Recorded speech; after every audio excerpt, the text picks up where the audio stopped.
করছেন না? না, অফিসিয়াল কোনো কর্মসূচি নাই আমি মিডিয়া করছি, যেগুলো পলিটিক্যাল প্রোগ্রাম নয় এরকম প্রোগ্রামে যাচ্ছি।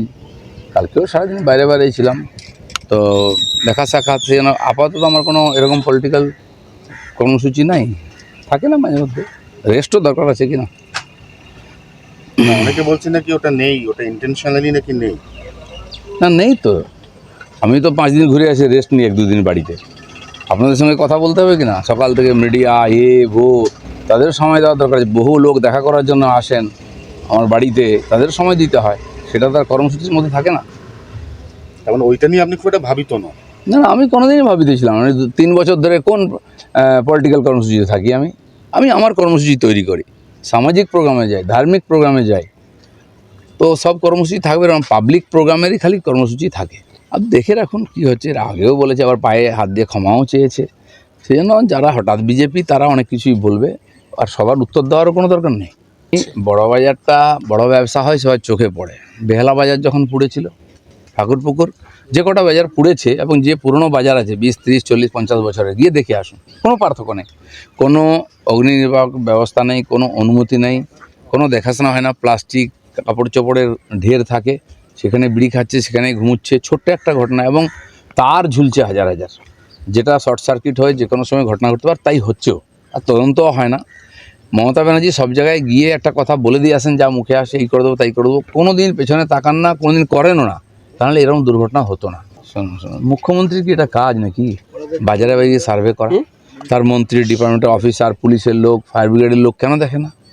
উনি খালি মাইলে নিতে চান গিয়ে সব জায়গায়। আমি করছি, আপনি মনে করুন যেদিন মুখ্যমন্ত্রী হয়েছিলেন, উনি 1 মাসের মধ্যে সমস্ত হসপিটাল ঘুরে ফেলেছিলেন। হসপিটাল দালাল রাজ, ওষুধ বিক্রি, আরজি করার মধ্যে ঘটনা কি বন্ধ হয়েছে? হচ্ছে তো। উনি পলিটিক্যালি গিমিক করেন, দেখিয়ে দিলেন আমি বিরাট কিছু, আর আপনারা ওটা নিয়ে ব্যস্ত থাকেন। এই বলেছেন মুখ্যমন্ত্রী, এই গেছেন, ছবি দেখান। পরিবর্তন কি হয়েছে? আমি বলছি 15 বছর হয়ে গেল। বলুন তো, সেদিন আর আজকের মধ্যে এই যে প্রাথমিক পরিষেবাগুলোর কি পরিবর্তন হয়েছে? কোনো পরিবর্তন নেই, আর হবেও না। উনি চান না পরিবর্তন, উনি রাজনীতি করতে চান, আমরা তারই বিরোধিতা করি। দেখুন, সবার বলার অধিকার আছে, এ পক্ষে বলে। আমি কারো সমর্থন চাই না, আমি নিজের প্রিন্সিপাল অনুযায়ী কাজ করি। আপনারা জানেন, আগেও আপনারা তর্ক করতেন, বিরোধীরা আমার বিরোধিতা করতো, বুদ্ধিজীবীরা বলতো, ওখানে এখন বলে না। আমি দিল্লিতে যখন হাজার হাজার লোককে নিয়ে জয়েন করানো হয়েছিল না, কে হেলিকপ্টারে, কে বিমানে, আমাকে ডাকা হতো, আসুন জয়েন করার। আমি বলেছিলাম, আমি বাংলায় রাজনীতি করি, এখানেই পাঠান, এখানে জয়েন করেন, এরাই রাজনীতি করবো, তাহলে আমি ভরসা করি না। আমি কোনোদিন যাইনি। দিল্লির লোকও বলতে পারে যা কথা শোনে না, কিন্তু ওটা আমার কাজ না। আমি জানি আমার কী কাজ আছে। আমি কারো বাড়ির সামনে কোনো হাত জোর করে দাঁড়াইনি, দিল্লি গিয়ে কোনোদিন কাউকে পরিক্রমণ করিনি, কারো অ্যাপয়েন্টমেন্ট চাইনি, কিন্তু পার্টি দাঁড় করিয়েছি। তার জন্য যারা আজকে বড় বড় কথা বলছেন, ভিন্ন পার্টি থেকে এসেছেন। যেন কে কী বললো, দিলীপ ঘোষের প্রিন্সিপাল পরিষ্কার আছে।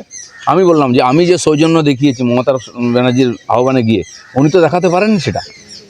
উনি যদি রাম মন্দিরে যেতেন, সৌজন্য দেখাতেন, আর যেটা মন্দির করতে হলো ওনাকে, আজকে রামনবমীর মিছিল করতে হচ্ছে টিএমসিকে, সেই তো করতে হলো। কেন জাননি উনি সৌজন্য দেখাননি, দিলীপ ঘোষ সৌজন্য দেখিয়ে। এত ডিটেলস যাওয়ার দরকার। এই যতগুলো ইসলামিক টেরোরিজম অর্গানাইজেশন, যাদেরকে পুষে রেখেছে পাকিস্তান, দেখেছেন সবচেয়ে বড় টেরোরিস্টকে কীরকম পুলিশ, আর্মি, গার্ড দিয়ে সেফ জায়গায় নিয়ে যাচ্ছে। টিভিতে আমরা দেখলাম, আপনাদের চ্যানেলে, বাঁচাবার চেষ্টা করুন। জানে যে কার মাথায় কখনো বোমা পড়বে ঠিক নাই, বোমা না মেরেই কত লোককে মেরে দিয়েছে। তো সেই জন্য সবাই একটা সূত্রে বাঁধা। পাকিস্তান হচ্ছে ওদের বাপের বাড়ি,